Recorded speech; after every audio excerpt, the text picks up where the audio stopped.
پوچھا گیا کہ زنا کرنے سے بیعت ٹوٹتی ہے تو کیا لطائف کا ذکر جو ملا تھا وہ دوبارہ بیعت کے بعد کیا جاتا ہے یا ذکر پھر بھی کر سکتے ہوں؟ زنا کرنے کے بعد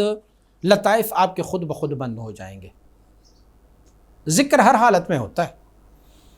جب بندہ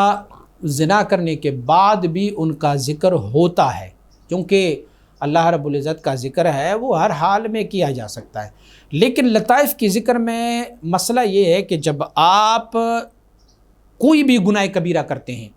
تو یہ لطائف کا ذکر خود بخود بند ہو جاتا ہے۔ تو اسی لیے اس کا ایک طریقہ عمل یہ ہے کہ کسی بندے سے اگر گناہ کبیرہ ہو جائے تو ان کو توبہ استغفار و انابت کر دینے چاہیے اور دوبارہ سے تجدید بیعت کر دینا چاہیے، تو پھر ان کی لطائف کا ذکر بحال ہوگا، وگرنہ لطائف کا ذکر ان کا بحال نہیں ہوگا۔ لسانی ذکر وہ ہر ٹائم کر سکتے ہیں، گناہ کبیرہ کے بعد بھی لسانی ذکر کر سکتا ہے، ہر صورتحال میں وہ کر سکتا ہے۔